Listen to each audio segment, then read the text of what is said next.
Assalamualaikum warahmatullahi wabarakatuh. Kembali lagi bersama kami di Prima Podcast, portal informasi kesehatan masyarakat.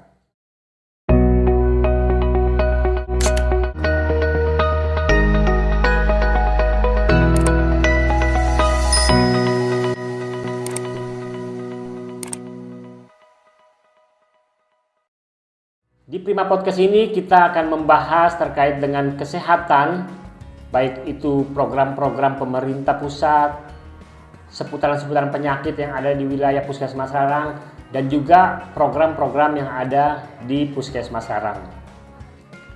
Kali ini kita bersama narasumber. Saya rasa bagi teman-teman di Puskesmas maupun di wilayah Rarang tidak asing dengan narasumber kita hari ini. Kita langsung sapa aja beliau, Mas Ikin. Hai. Halo. Mungkin Mas Ikin perlu perkenalan dulu nih, Mas Ikin.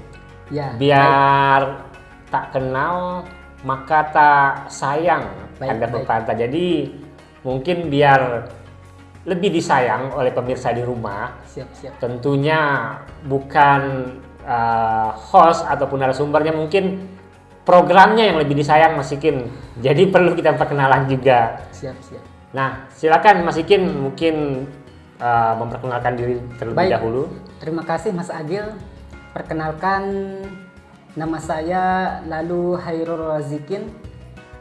Saya bagian manajemen atau administrasi, biasa dipanggil Ikin. Ikin ya. Nama familiarnya Mas Ikin Mas gitu ya. Ikin bisa. Siap. Mungkin langsung saja nih Mas Ikin. Mungkin pemirsa juga banyak bertanya-tanya terkait dengan program-program atau kebijakan-kebijakan khususnya di manajemen dalam kaitannya untuk menunjang fasilitas masyarakat. Sebenarnya apa sih kegiatan-kegiatan Mas Ikin di Puskesmas? Baik, sebenarnya tugas saya di manajemen tidak terlalu banyak ya. Palingan hanya merekap data-data absensi. Justru merekap itu ini Mas Ikin, justru itu yang kalau menurut saya ya, wah itu tricky banget. Soalnya kan merekap absensi, belum lagi takutnya ada yang salah kan. Kalau menurut saya loh ya, justru tricky-nya di situ kalau menurut saya sih. Tapi kalau menurut Mas Ikin mungkin biasa ya. Karena mungkin udah sehari-hari di bidang itu, bagian mungkin komputer. di bagian komputer ya, betul. Jadi Mas Ikin memang sehari-hari juga saya lihat jago IT nih. Jadi pentolannya Puskesmas Rarang terkait dengan IT nih pasti mencarinya Mas Ikin ya kan. Teman-teman mencari Mas Ikin ya. Sering ya Mas Ikin kalau misalnya teman-teman ada kendala terkait IT, biasanya minta tolongnya ke Mas Ikin ya. Iya betul. Kadang-kadang tapi tidak banyak. Oh gitu. Hanya sekedar membantu aja. Siap. Ya justru sebenarnya dalam membantu itu kan Mas Ikin juga memberi mereka ilmu juga kan. Saya juga kadang sering minta bantuan Mas Ikin kan. Siap. Nah, terkait di manajemen tadi, terus terkait dengan mereka absen tadi ya. Kalau yang kaitannya dengan masyarakat Mas Ikin? Ya jadi ya kemarin saya sempat ditugaskan untuk pertemuan di Desahan Sekar Asri Sekar Teje terkait dengan PIPP. Nah, ya. Kayaknya pemirsa masih kurang familiar nih, masih asing. Ya, apa betul. sih PIPP kepanjangannya? PIPP itu adalah pemberian informasi penanganan pengaduan. Oke, jadi dari masyarakat gimana tuh sistem sederhananya, bahasa sederhananya? Jadi tugasnya PIPP itu adalah mengentry pengaduan dan pemberian informasi kepada peserta apa? BPJS. Ya, khususnya okay. Dalam pelayanan bayi baru lahir. Oh gitu. Berarti kalau ada keluhan, kalau ada permasalahan, nanti pengaduannya dalam atau ada jadi masyarakat ini ketika ada permasalahan atau ada informasi yang belum diketahui boleh bisa melalui petugas piker bisa. Oh gitu. Oke. Sebenarnya tugas PIPP ini ya, sudah ada dalam peraturan Presiden nomor 82 tahun 2018 dan peraturan Menteri Kesehatan tahun 99 nomor 99 yes. tahun 2015. Jadi sudah diatur. Sudah diatur dalam peraturan Presiden. Dan fungsi petugas PIPP ini Yes. Dapat melakukan pengentrian data ke dalam aplikasi SIPP. Jadi ada aplikasi SIPP khusus untuk petugas PIPP. Berarti ini berbasis aplikasi yang melaporkan atau yang mengentri itu petugasnya. Ya, petugas SIPP atau PIPP. PIPP. Nah, PIPP itu adalah petugasnya, SIPP itu aplikasinya. Oh, jadi jangan kebalik-kebalik nih. Ya. Nah, yang dilaporkan atau yang dientri oleh petugas ini itu laporan dari masyarakat langsung. Sebenarnya itu adalah pengentrian klaim bayi baru lahir yang mana nanti petugas ini akan melaporkan ke BPJS untuk dibuatkan kartu sementara. Oke. Jadi memang ini khusus untuk bayi baru lahir ya? Ya. Jadi bayi baru lahir. Klaiman bayi baru lahir. Jadi bayi baru lahir ini udah langsung bisa dilayani oleh BPJS atau bagaimana? Jadi sistemnya begini Mas Agil. Iya. Ketika misalnya ada bayi baru lahir di puskesmas, iya, itu bisa mengajukan ke kantor BPJS melalui petugas PIPP. Nanti akan diinputkan ke dalam aplikasi SIPP. Yes. Jadi syaratnya orang tua si bayi baru lahir ini ada 5 item. Iya. Pertama rekening orang tua, kemudian BPJS orang tua, kemudian KTP orang tuanya dan KK, yes. Dan satu lagi surat keterangan lahir, yang mana nantinya ini akan diinput oleh petugas SIPP ke dalam aplikasi SIPP untuk dibuatkan virtual akun. Nah, nanti kalau sudah ada itu kita konfirmasi ke BPJS. Nanti BPJS yang approve nanti. Setelah itu langsung bisa digunakan, bisa aktif kartu sementaranya untuk bayi baru lahir.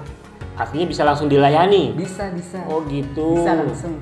Jadi buat pemirsa di rumah juga ini informasinya. Jadi bayi baru lahir itu bisa langsung dilayani gratis ya kan oleh BPJS, tapi dengan penginputan oleh petugas PIPP. Jadi nggak perlu dia ke BPJS. Betul. Jadi petugas PIPP dengan 5 syarat tadi mengkonfirmasi ke BPJS setelah di-approve itu bisa ditangani. Bisa digunakan langsung pada hari itu. Oke.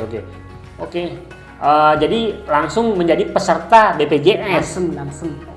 Oke. Jadi selain pengaduan tadi, fungsinya juga SIPP ini sebagai pendaftaran bayi baru lahir. Ya, betul. Seperti itu dah. Menarik. Jadi pemirsa di rumah kayaknya masih belum banyak yang mengetahui, Mas Ikin. Betul. Soalnya baru kemarin ini pertemuan baru dibahas di sana. Soalnya di puskesmas mungkin hanya beberapa puskesmas yang sudah menggunakan aplikasi tersebut. Termasuk kita. Kalau kita masih baru-baru mau mulai. Baru memulai. Artinya aturannya sudah ada, terus pelatihan juga sudah dilaksanakan. Mas Ikin selaku petugasnya Mas Ikin sendiri ya? Berdua sama berdua. Ada petugas PIC Piker, tinggal 1 orang. Berdua. Berarti berdua ya. Nah, tadi syaratnya sudah untuk bayi baru lahir juga, artinya setelah melahirkan ibu atau keluarga itu bisa menyiapkan berkas-berkasnya untuk langsung mendaftarkan bayi ini sebagai peserta BPJS. Terus kalau yang pengaduan tadi kan ada kata pengaduan. Kalau pengaduannya itu larinya kemana, Mas Ikin? Pengaduan ini sebenarnya pengaduan masyarakat, ada pengaduan keluhan petugas PIPP bahwa ada pasien baru lahir. Bayi baru lahir. Nah, itu diadukan ke BPJS. Oh gitu. Artinya ini bukan pengaduan, maksudnya ketika ada komplain, ketika ada masalah, bukan ya. Jadi memang pengaduan terkait dengan adanya bayi baru lahir ini. Misalnya kalau ada keluhan terkait peserta BPJS bisa langsung mendownload mobile JKN. Biasanya gitu. Android bisa diadukan lewat sana. Jadi khusus untuk pengaduan ini bukan nggak bisa tapi bisa melalui mobile JKN. Bisa.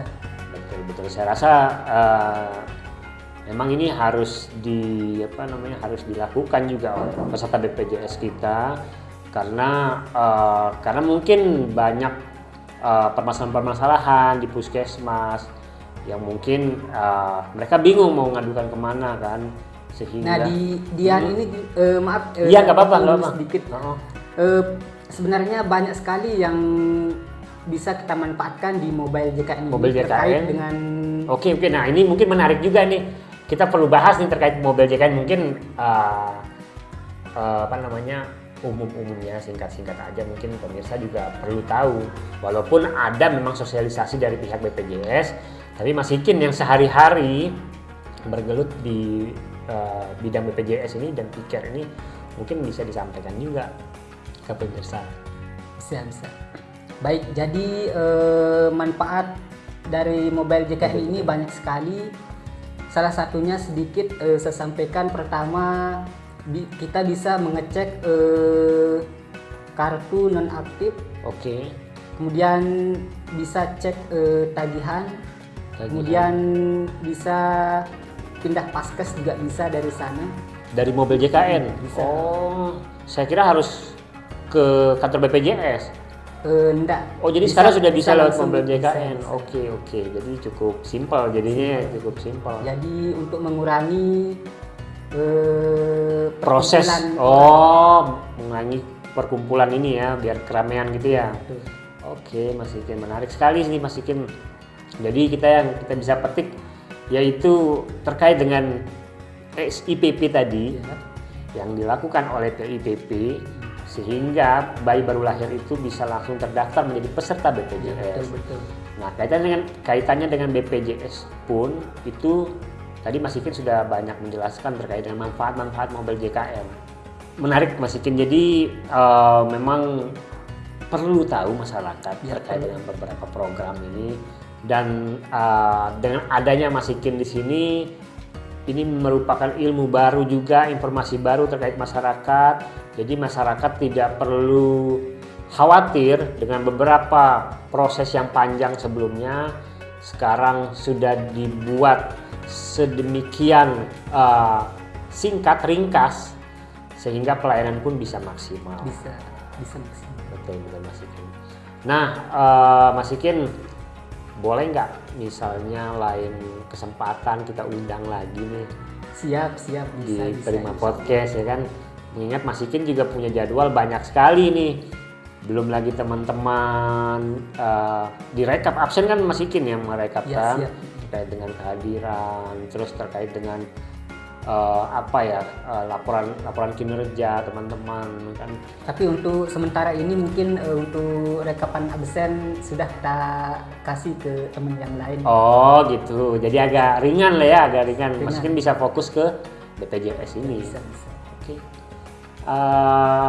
Kalau gitu saya ucapkan terima kasih Mas Ikin. Siap, terima kasih juga. Siap atas waktunya mampir ke Prima Podcast. Mas Ikin. Jadi Prima Podcast ini seperti yang kita bahas sebelumnya, bahwa podcast yang membahas terkait dengan informasi-informasi kesehatan di Puskesmas Rarang maupun kebijakan yang ada di Puskesmas Rarang, informasi, program-program seperti yang kita bahas hari ini. Ini kan akan bermanfaat juga bagi masyarakat. Jadi masyarakat sekarang tahu dalam penggunaan BPJS, dalam penggunaan SIPP tadi, sedikit lebih tahu. Baik pemirsa, itu dia bincang-bincang kita hari ini dengan Mas Ikin sangat bermanfaat saya rasa, karena selain dari informasi-informasi tentang penyakit, pencegahan, kita juga perlu tahu proses atau prosedur-prosedur terkait dengan kegiatan atau pelayanan di puskesmas, sehingga masyarakat pun tidak bingung di rumah, apalagi misalnya informasi yang didapatkan itu masih kurang, sehingga kadang masyarakat ini bingung ketika sampai ke puskesmas harus bagaimana, apalagi kaitannya dengan peserta BPJS. Jangan lupa kunjungi juga Instagram puskesmas, Facebook dan TikTok, sehingga informasi-informasi yang didapat juga bisa lebih variatif. Kami mohon undur diri. Sampai bertemu kembali di episode mendatang. Mas Ikin, sekali lagi terima kasih atas waktunya. Kami tunggu kunjungan selanjutnya. Siap. Nanti peserta atau masyarakat di rumah boleh bertanya juga melalui kolom komentar kita, Mas Ikin. Bisa silahkan. Nanti kita jawab ya Mas Agil. Siap. Jadi nanti kita akan mencoba menjawab semaksimal mungkin. Kalau gitu kami pamit undur diri. Wassalamualaikum warahmatullahi wabarakatuh. Waalaikumsalam warahmatullahi wabarakatuh.